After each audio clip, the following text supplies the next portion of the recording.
ابھی تھوڑی ہو رہی ہے، بس رشتہ پکا کرنا ہے۔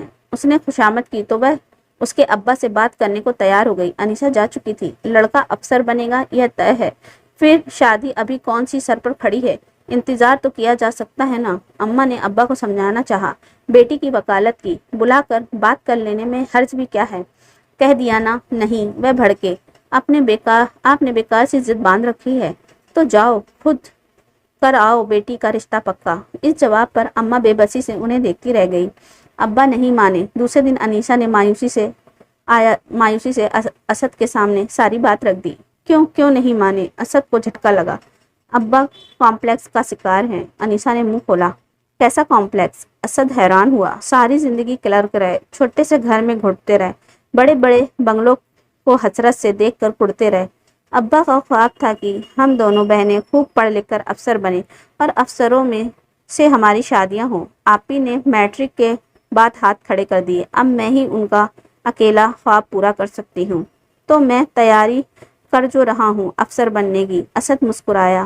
اب انیسہ کیسے بتاتی کہ وہ مدرسے کے مولوی کے بیٹے کو کس نظر سے دیکھتے ہیں۔ انہیں اپنے حساب سے اونچا خاندان چاہیے تھا۔ ابا نہیں مانیں گے اسد، انیسہ نے مجبوری ظاہر کی۔ پھر مجھے ان کی مرضی کا پابند رہنا ہوگا۔ اس جواب پر وہ چپ رہا۔ سوری اسد، وہ آنکھوں میں آنسو بھر لائی تھی۔ اسد اس کے پاس سے یوں اٹھ گیا جیسے باجی ہار گیا ہو۔ انیسہ نے اسے تھکے تھکے انداز میں جاتے دیکھا تھا۔ اسد نے پھر اسے اس ٹاپک پر کوئی بات نہیں کی تھی، نہ اس کے بیہیویئر سے ایسا لگتا تھا کہ ان دونوں کے بیچ کوئی دیوار اگائی ہے۔ کسی کو کچھ پتہ نہیں چلا کہ کیا ٹوٹا اور کیا بکھر گیا۔ ان دنوں انیسہ کی تنہائی کی ساتھی ساحر لدھیانوی کی ایک خاص نظم تھی جسے وہ بار بار دہراتی تھی۔ اسے یوں لگتا تھا جیسے یہ نظم اسد اور انیسہ کی کہانی ہے۔ اس نے یہ نظم اپنی ڈائری میں لکھ رکھی تھی اور اتنی بار پڑھی تھی کہ اسے زبانی یاد ہو گئی تھی۔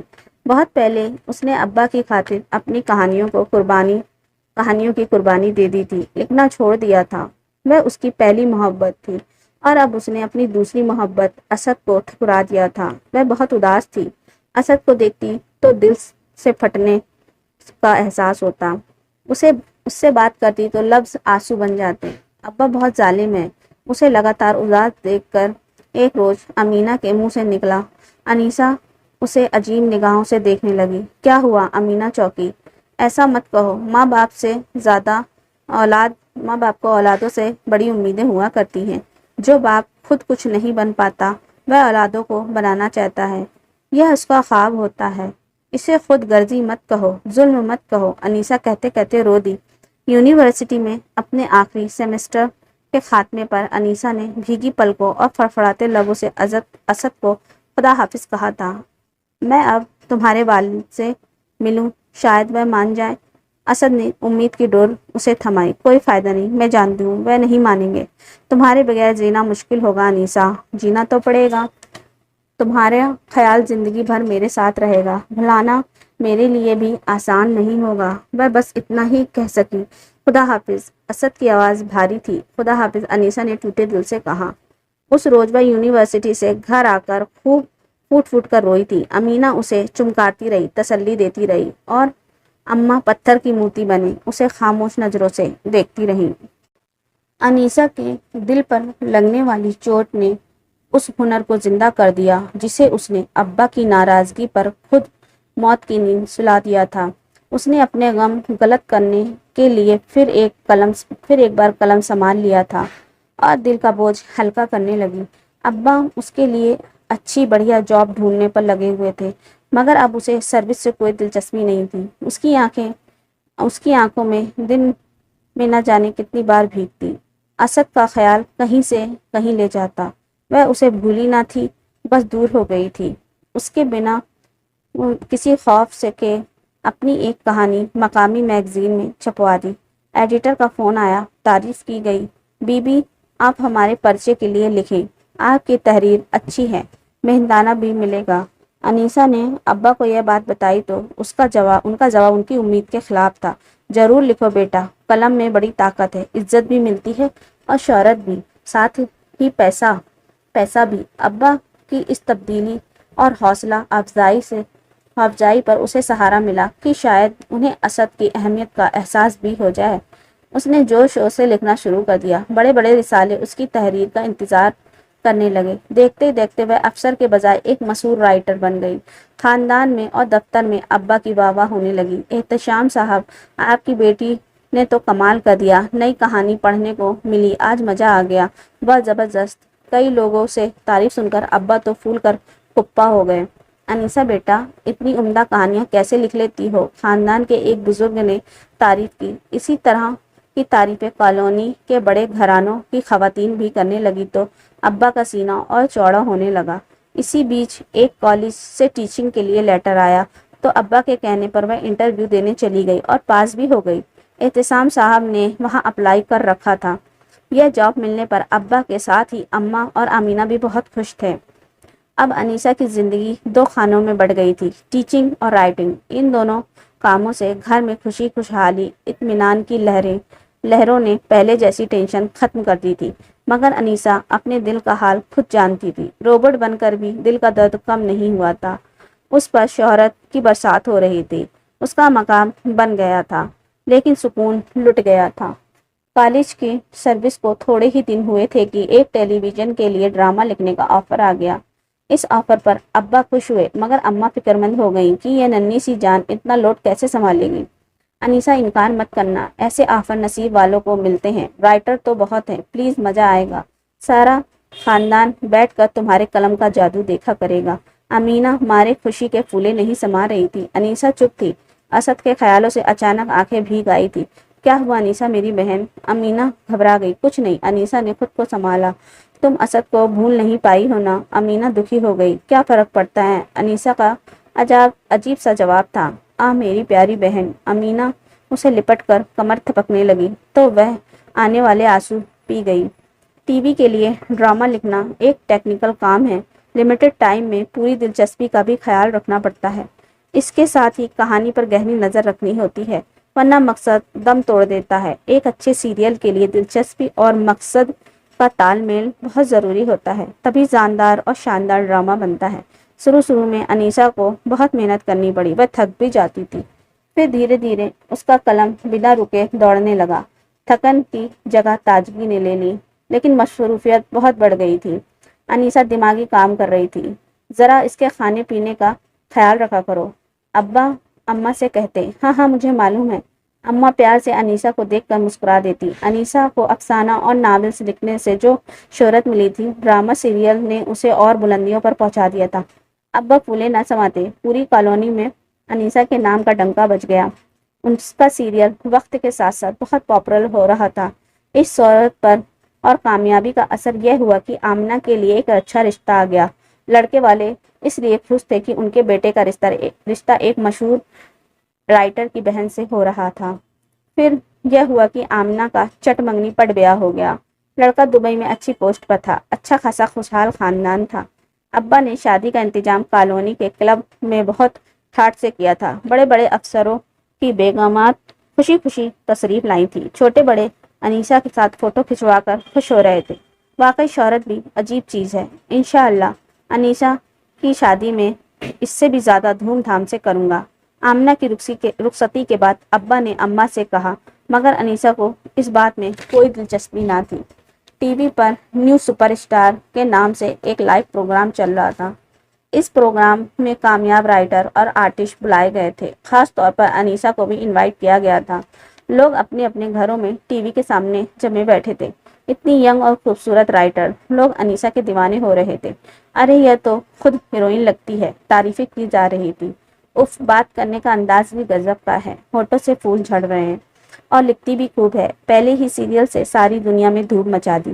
اتنا کامیاب سیریل، اتنی غضب کی دلچسپ کہانی تو آج تک ٹی وی پر نہیں آئی۔ ہر طرف تعریف تھی۔ یہی حال ہو رہا تھا انیسہ کا۔ ایک دن سپر اسٹار نمبر 1 رائٹر ضرور بن جائے گی، لوگوں کی رائے تھی۔ ہو سکتا ہے کسی دن ہیروئن بھی بن جائے۔ لڑکے لڑکیاں اسے دیکھ کر بچھے جا رہے تھے، اور کوئی ہیرو اسے اڑا لے جائے گا۔ ایک لڑکی نے ڈائلاگ مارا تو اس کی ساتھی لڑکیاں ہنس پڑیں۔ اس کے عاشق تو بہت ہوں گے، مزے سے پوچھا گیا، مگر اس نے ابھی تک کسی کو گھاس نہیں ڈالی۔ ایک لڑکا بولا، تم ٹرائی کر کے دیکھ لو، جوتے کھانے میں کیا برائی ہے؟ ایک لڑکی بول پڑی،